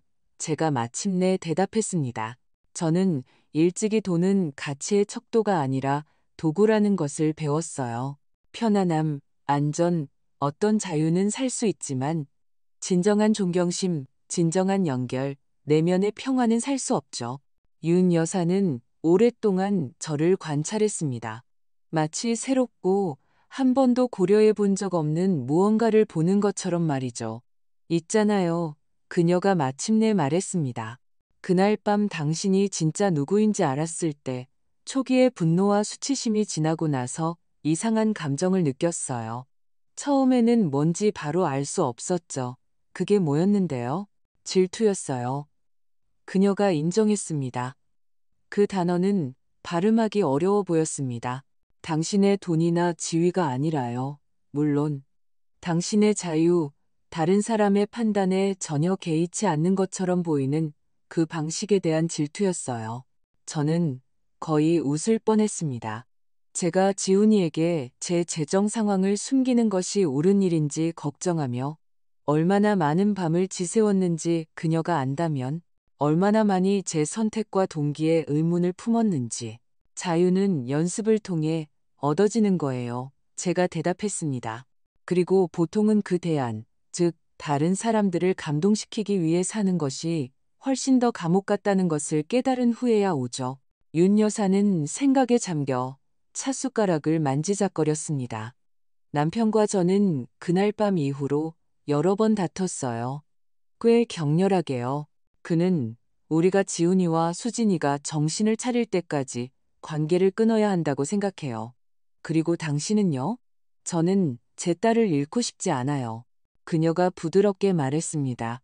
그리고 처음으로 제가 이미 오래전에 깨닫지도 못한 채 그녀를 부분적으로 잃었다는 것을 깨닫고 있어요. 그녀의 목소리에는 저를 놀라게 한 진정한 고통이 있었습니다. 너무 늦지 않았어요, 윤 여사님. 제가 부드럽게 말했습니다. 수진이는 아직 여기 있고 아직 당신 딸이에요. 하지만 지금은 너무 달라졌어요. 그날 밤 이후로. 전에는 한 번도 그런 적이 없었는데 우리에게 맞서요. 우리의 가치관, 우리의 태도에 의문을 제기하죠. 어제는 우리가 항상 그녀를 위해 유지해줬던 신용카드를 거절했어요. 지훈이와 자신이 자신들의 능력 안에서 살고 싶다고 하더군요. 저는 작은 미소를 참을 수 없었습니다. 그건 충격이었겠네요. 당혹스러웠어요. 윤 여사가 인정했습니다. 마치 누군가 우리에게 알리지도 않고 규칙을 다시 쓴 것 같았어요. 저는 에스프레소 마지막 모금을 마셨습니다. 새로운 규칙이 아니에요, 윤 여사님. 돈보다 더 오래된 가치들이죠. 독립, 자급자족, 성실함. 윤 여사는 잠시 침묵하며 제 말을 흡수했습니다. 당신은 제가 끔찍한 사람이라고 생각하시겠죠. 그녀가 마침내 말했습니다. 사실은 아니에요. 제가 솔직하게 대답했습니다. 저는 당신이 당신의 환경의 산물이라고 생각해요. 우리 모두가 그렇듯이. 차이점은 우리 중 일부는 상황에 의해 그 조건하에 의문을 품도록 강요받는다는 거죠. 다른 사람들은 무언가가 그들을 강요할 때까지 그럴 필요가 없고요. 그녀가 약간의 아이러니한 미소를 지으며 말을 마쳤습니다. 마치 갑자기 블랙카드를 가진 고위 임원이라는 사실을 밝히는 소박한 어머니처럼요. 바로 그거예요. 윤 여사가 살짝 앞으로 몸을 기울였습니다. 은주 씨, 제가 솔직하게 말할게요. 제가 여기 온 것은 단지 철학적인 성찰을 위해서만은 아니에요. 비록 제가 예상했던 것보다 우리의 대화를 더 즐겼지만요. 저는 앞으로 나아갈 길을 찾기 위해 수진이와 더 나아가 지훈이와의 관계를 재건하기 위해 여기 왔어요. 그리고 제가 그 일에 도움이 될 거라고 생각하시는군요. 당신은 지금 그들에게 상당한 영향력을 가진 것 같아요. 그녀가 목소리에 원망 없이 관찰했습니다. 그들은 분명히 당신의 관점을 존중해요. 윤 여사님, 제가 단호하게 말했습니다. 저는 당신과 당신 딸 사이의 중재자가 될 관심이 없어요. 관련된 모든 당사자에게 건강하지 않을 겁니다. 그녀는 잠시 실망한 듯 보였습니다. 제가 제공할 수 있는 것은 제가 계속했습니다. 조언입니다. 수진이의 말을 들으세요. 당신의 대답을 계획하지 않고 결과를 통제하려 하지 않고 정말로 들으세요. 재정적 후원자가 아니라 사회적 설계자가 아니라 어머니로서 당신에게 무엇이 필요한지 물어보세요. 윤 여사는 제 말을 조용히 흡수했습니다. 그리고 남편은요? 그녀가 물었습니다. 그는 변화에 덜 수용적이에요. 최 회장님은 자신만의 여정을 거쳐야 할 거예요. 제가 대답했습니다. 당신은 당신의 통찰력, 당신의 새로운 관점을 공유할 수 있지만 그를 강제로 바꾸게 할 수는 없어요. 윤 여사는 제 항의에도 불구하고 계산서를 지불했습니다. 호텔을 나올 때 그녀는 작별 인사를 하기 전에 망설였습니다. 은주 씨, 한 가지 더 여쭤보고 싶은 게 있어요. 네, 당신은 언젠가 제가 그날 밤 당신을 대했던 방식에 대해 저를 용서할 수 있을 거라고 생각하세요? 그 질문은 저를 놀라게 했습니다. 대답하기 전에 잠시 생각했습니다. 용서는 한 번에 주어지는 것이 아니에요, 윤 여사님. 그건 과정이에요. 인정으로 시작해서 진정한 후회로 이어지고 실제적인 변화로 굳어지죠. 그녀가 천천히 고개를 끄덕였습니다. 이해해요. 하지만 저는 그 길을 따를 준비가 되어 있어요. 당신이 그렇다면요. 제가 덧붙였습니다. 우리는 악수를 나누며 헤어졌습니다. 따뜻하지는 않았지만 더 이상 적대적이지도 않았습니다. 시작이었습니다. 그 다음 주 지훈이는 저를 자기 집 저녁 식사에 초대했습니다. 편안한 저녁 식사라고 그가 장담했습니다. 그와 수진이 그리고 저 단 3명이었습니다. 도착했을 때 아파트에 미묘한 변화가 있다는 것을 알아차렸습니다. 더 화려했던 가구들 중 일부가 사라지고 더 단순하고 기능적인 것들로 대체되었습니다. 이전에 비싼 추상화로 장식되었던 벽에는 이제 개인적인 사진과 소박한 수채화 몇 점이 걸려 있었습니다. 우리 다시 꾸미고 있어요. 수진이가 제 시선을 알아채고 설명했습니다. 우리가 가진 것들 중 많은 것이 정말 좋아서가 아니라 다른 사람들에게 보여주기 위한 것이었다는 걸 깨달았어요. 저녁 식사는 놀라울 정도로 소박했습니다. 두 사람이 함께 준비한 집밥이었고 제가 알기로 그들이 가지고 있던 고급 도자기가 아닌 평범한 접시에 담겨 나왔습니다. 식사 동안 우리는 모든 것과 아무것도 아닌 것에 대해 이야기했습니다. 1. 뉴스, 어린 시절의 추억. 우리 사이에 비밀의 긴장감이 없으니 대화는 우리가 전에 경험하지 못했던 자연스러움으로 흘러갔습니다. 저녁 식사 후 수진이가 커피를 준비하는 동안 지훈이는 저를 베란다로 데려갔습니다. 밤은 온화했고 가벼운 바람과 별이 빛나는 하늘이 있었습니다. 어머니, 그가 난간에 기대며 말했습니다. 드릴 말씀이 있어요. 그의 말투가 저를 긴장하게 했습니다. 무슨 일이니, 아들? 최 회장님 회사에서 승진을 거절했어요. 저는 놀라서 그를 쳐다보았습니다. 지역 본부장으로 올려줄 거라던 그 승진 말이야? 바로 그거요. 그가 확인시켜 주었습니다. 사실 그 이상을 했어요. 사직서를 냈어요. 지훈아, 제가 외쳤습니다. 그 일은 너한테 중요했잖아. 그는 그 결정에 이상하리만치 평온해 보이며 미소 지었습니다.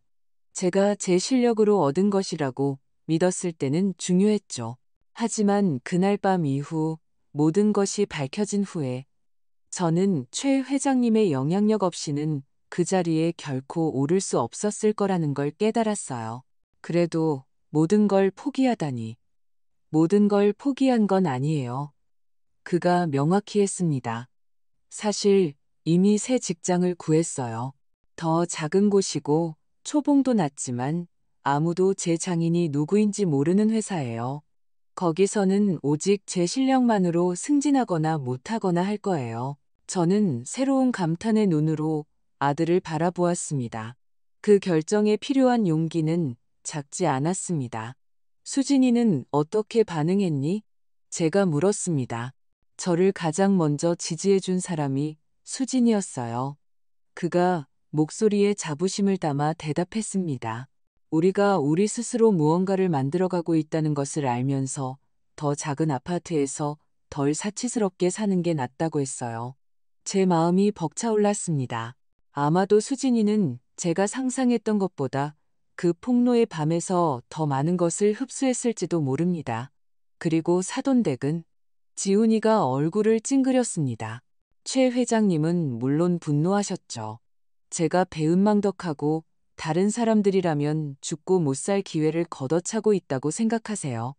윤 여사님은 노력하고 계세요. 일요일에 점심 식사에 우리를 초대하셨어요. 평소에 과시 없이 우리 넷만요. 그거 놀랍네. 제가 최근 윤 여사와의 대화를 생각하며 말했습니다. 어머니가 관련 있으세요? 지훈이가 언제나처럼 예리하게 물었습니다. 저는 살짝 미소 지었습니다. 윤 여사님과 내가 깨달음을 주는 대화를 나눴다고 해두자. 하지만 변화가 일어나고 있다면 그건 그녀에게서 오는 거야. 수진이가 베란다로 와서 세라믹 머그잔에 담긴 커피를 가져왔습니다. 그녀의 부모님이 아마도 선물했을 고급 도자기 컵이 아니었습니다. 제 어머니 이야기하고 계셨어요? 그녀가 컵을 건네며 물었습니다. 제가 인정했습니다.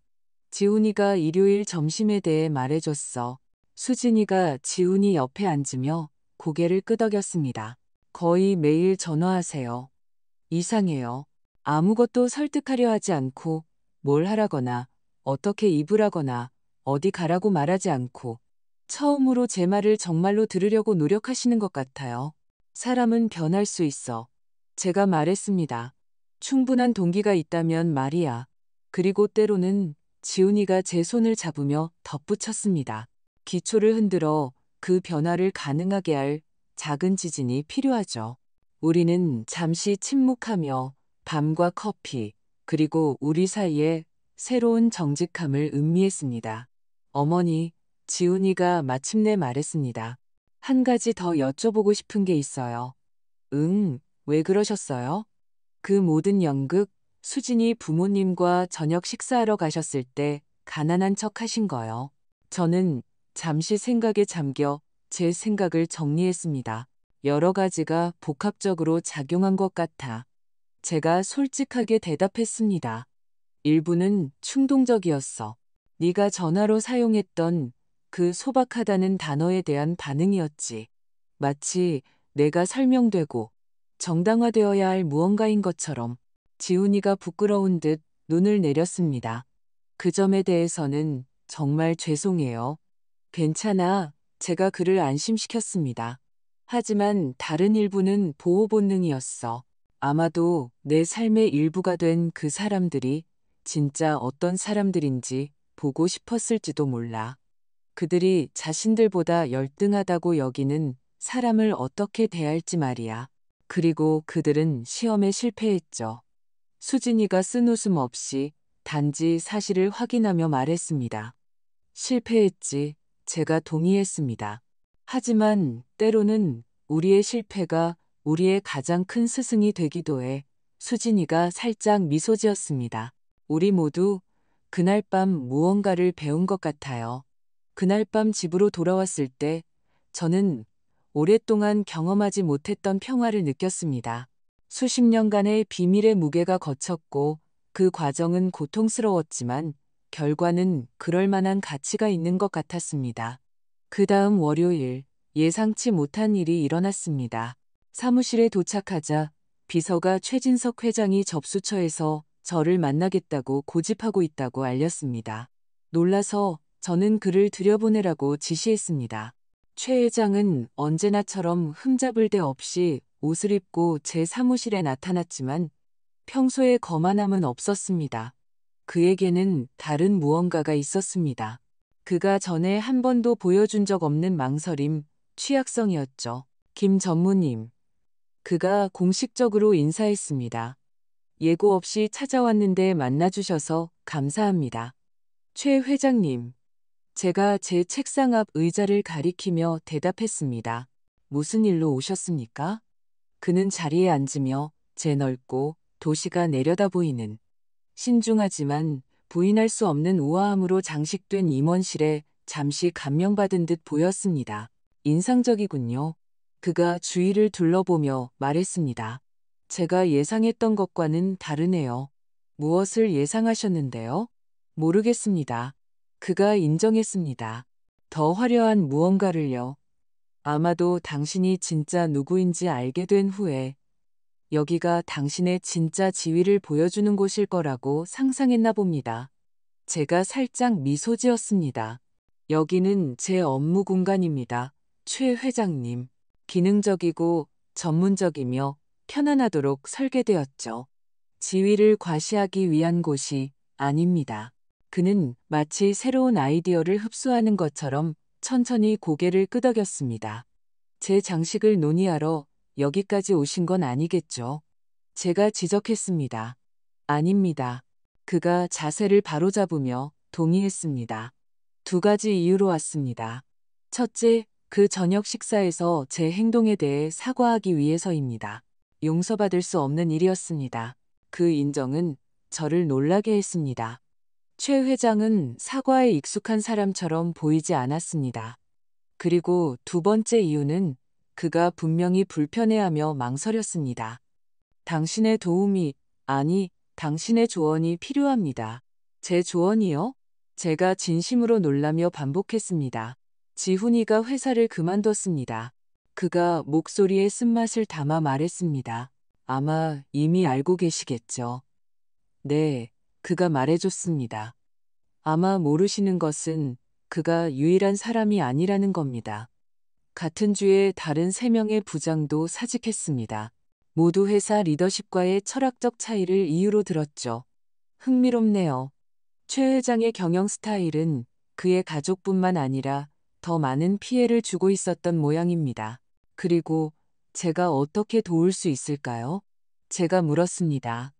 최 회장은 완벽하게 빗어넘긴 머리를 손으로 쓸어 넘겼습니다.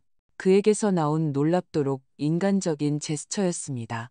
당신은 인상적인 경력을 쌓았고 실력으로 승진했으며 당신을 두려워하는 것이 아니라 분명히 존중하는 사람들을 이끌고 있습니다.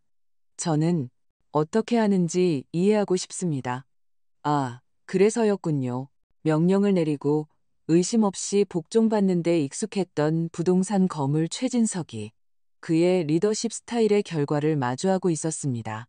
그건 권력에 관한 것이 아니에요, 최 회장님. 제가 차분하게 말했습니다.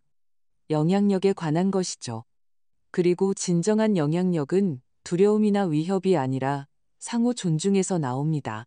그는 마치 제가 다른 언어로 말하는 것처럼 저를 쳐다보았습니다.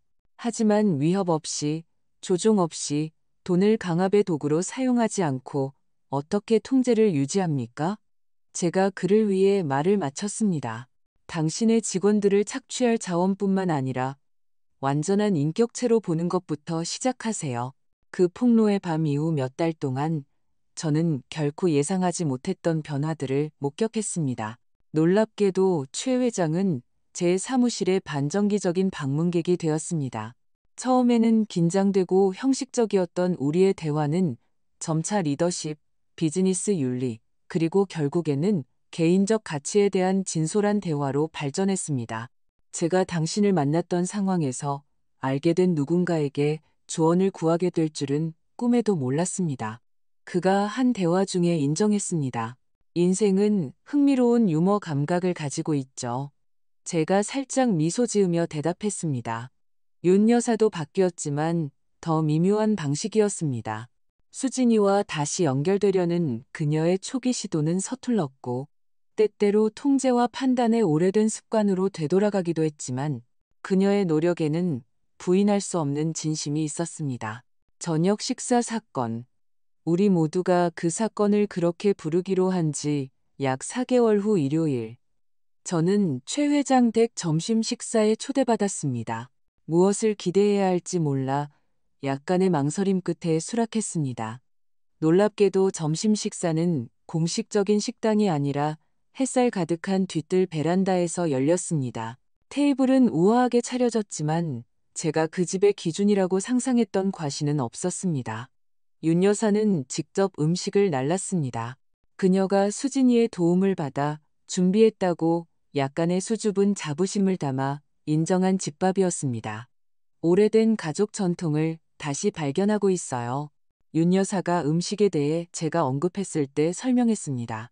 할머니께서 이 요리를 하시곤 했어요. 수진이가 가족 레시피에 대해 물어볼 때까지 완전히 잊고 있었죠. 점심 식사 동안 저는 최 회장이 지훈이에게 이전에 선심 쓰는 태도가 아니라 그의 새 직장, 그의 아이디어, 미래 계획에 대해 진정한 관심을 가지고 이야기하는 것을 알아차렸습니다. 회사로 돌아오라는 암시적인 언급도, 그가 실수를 하고 있다는 제안도 없었습니다. 디저트 후 남자들이 지훈이가 참여하고 있는 새로운 지역사회 프로젝트에 대해 이야기하는 동안 윤 여사는 저를 정원 산책에 초대했습니다. 있잖아요. 그녀가 잘 가꾸어진 장미 덤불 사이를 걸으며 말했습니다. 제가 제대로 감사 인사를 한 적이 없네요. 무엇에 대해서요? 그날 밤에요. 우리가 진짜 어떤 사람들이었는지 보여주신 것에 대해서요.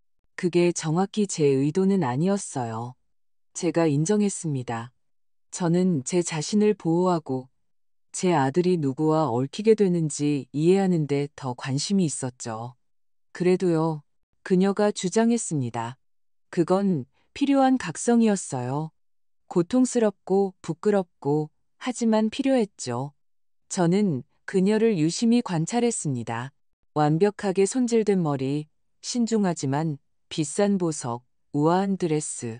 외적으로는 윤 여사는 여전히 세련된 사교계 명사처럼 보였지만 그녀의 눈에는 이전에는 없었던 새로운 성찰적인 특성이 있었습니다. 당신에게는 어땠나요? 제가 물었습니다. 그 모든 재평가 과정이요. 윤 여사가 부드럽게 웃었습니다. 끔찍했죠. 처음에는 저는 당신에게, 수진이에게, 세상에게 분노했어요. 배신당하고, 노출되고, 굴욕당했다고 느꼈죠. 이해합니다. 하지만 그때 이상한 일이 일어나기 시작했어요. 저는 것들을 알아차리기 시작했죠.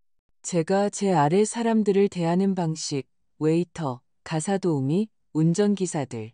제가 자동으로 외모, 그들이 모는 차, 그들이 사는 동네로 사람들을 판단하는 방식. 그녀는 특히 예쁜 장미 앞에 멈춰서서 부드럽게 꽃잎을 만졌습니다. 제가 언제 그런 사람이 되었는지, 항상 그랬는지, 아니면 시간이 지나면서 깨닫지 못한 채 그렇게 되었는지 궁금해지기 시작했어요. 그리고 결론은 무엇이었나요? 제가 부드럽게 물었습니다.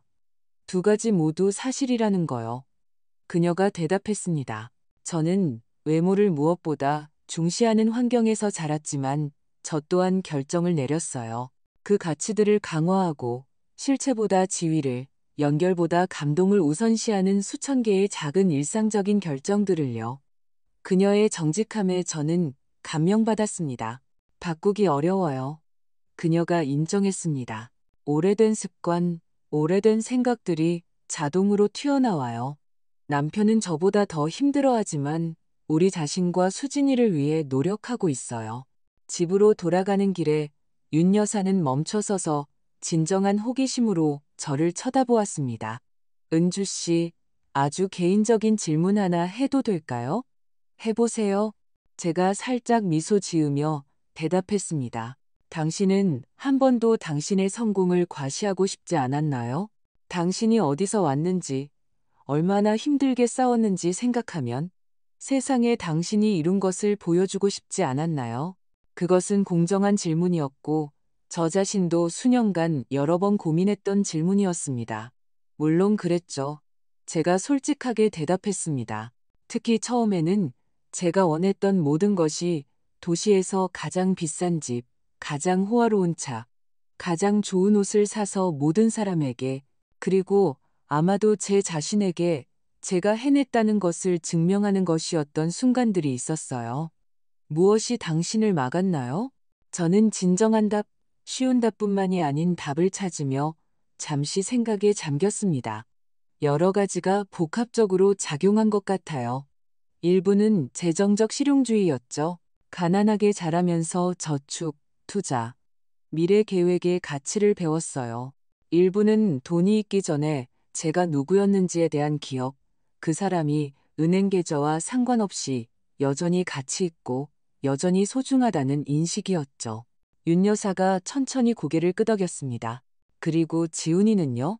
당신은 정말로 그에게 특권의 삶, 돈이 살 수 있는 모든 기회를 주고 싶지 않았나요? 그 부분이 가장 어려웠어요. 제가 고백했습니다. 제가 아들에게 쉽게 제공할 수 있는 이점들을 박탈하고 있는 건 아닌지, 특정 가치를 가르치려는 제 욕망이 실제로는 그를 해치고 있는 건 아닌지 자문하며 잠 못 이루는 밤들이 있었죠.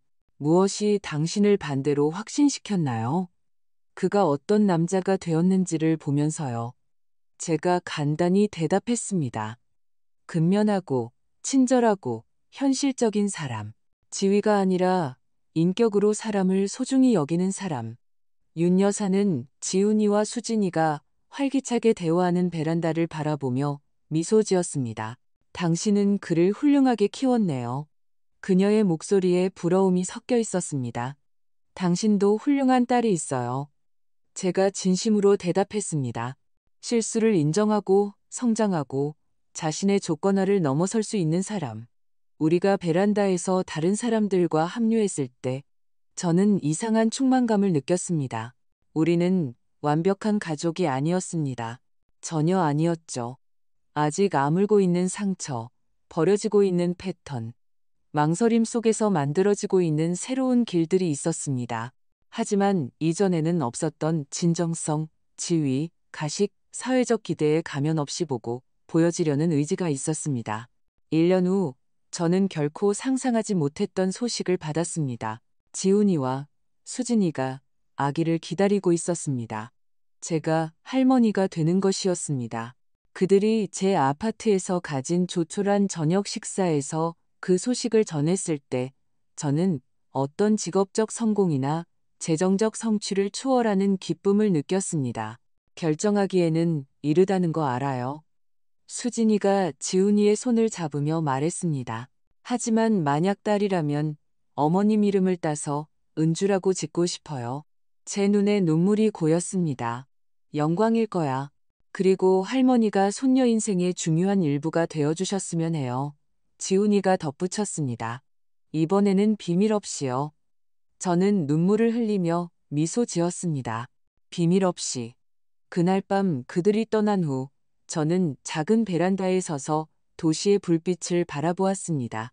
아들의 가족을 시험하기로 결심했던 그 운명적인 저녁 식사에서 시작된 비범한 여정을 생각했습니다. 만약 제가 처음부터 제 자신으로 나타났다면, 제 진짜 재정 상태를 밝혔다면 얼마나 달라졌을까요? 아마도 최 회장과 윤 여사는 저를 피상적인 정중함으로 대했을 겁니다. 아마도 우리는 생일에 비싼 선물을 교환하고 사교 행사에 참석하며 진짜 감정을 숨긴 채 사진을 위해 모두 미소 짓는 가족 화목의 외관을 유지했을 겁니다. 하지만 우리는 또한 그 적나라한 진실의 순간을 통해 찾아온 성장, 자기 발견, 진정한 연결의 기회를 잃었을 겁니다. 때로는 가장 깊은 진실을 드러내기 위해 약간의 연극이 필요하다고 생각했습니다. 잠자리에 들 준비를 하며 제 흠잡을 데 없는 임원복을 보관해둔 옷장을 지나쳤습니다. 그 옆에는 여전히 걸려있는 그날 밤 제가 입었던 낡은 회색 원피스가 있었습니다. 저는 그것을 제가 겪었던 굴욕의 기억이 아니라 비싼 실크로 장식되었든 색이 바렛면으로 장식되었든 세상에 당신의 진짜 얼굴을 보여주는데 필요한 용기의 상기물로 간직했습니다. 진정한 분은 우리가 소유한 것에 있는 것이 아니라 여정을 통해 우리가 누구가 되는지, 우리가 매일 하는 선택, 우리가 사랑하고 도전하고 더 나아지도록 영감을 주는 사람들에게 있다는 것을 배웠습니다. 그리고 제 손녀가 제가 지훈이를 키웠던 세상과는 매우 다른 세상에서 자라면서 제가 평생에 걸쳐 배운 것과 같은 교훈, 즉 우리의 가치는 결코 우리의 은행 계좌에 있는 것이 아니라 우리 인격의 내용에 있다는 것, 진정한 분은 과시하는 것이 아니라 조용히, 꾸준히, 진정성 있게 살아가는 것이라는 것을 가르쳐 줄 수 있기를 바랐습니다. 그 위안이 되는 생각과 함께 저는 잠이 들었습니다. 성공한 임원도 부유한 여자도 아닌 단지 김은주, 마침내 변명 없이, 위장 없이, 비밀 없이 있는 그대로의 자신으로 평화를 찾은 한 여자로서 말입니다. 이제 이 이야기가 마음에 드셨다면 구독을 클릭하고 댓글로 어떤 부분이 가장 놀라웠는지 알려주세요. 제가 레스토랑에서 진짜 정체를 밝혔을 때였나요? 수진이 부모님이 저를 제 아들에게서 떼어놓으려고 했을 때였나요? 아니면 진실이 밝혀진 후 가족이 변화하는 모습이었을까요?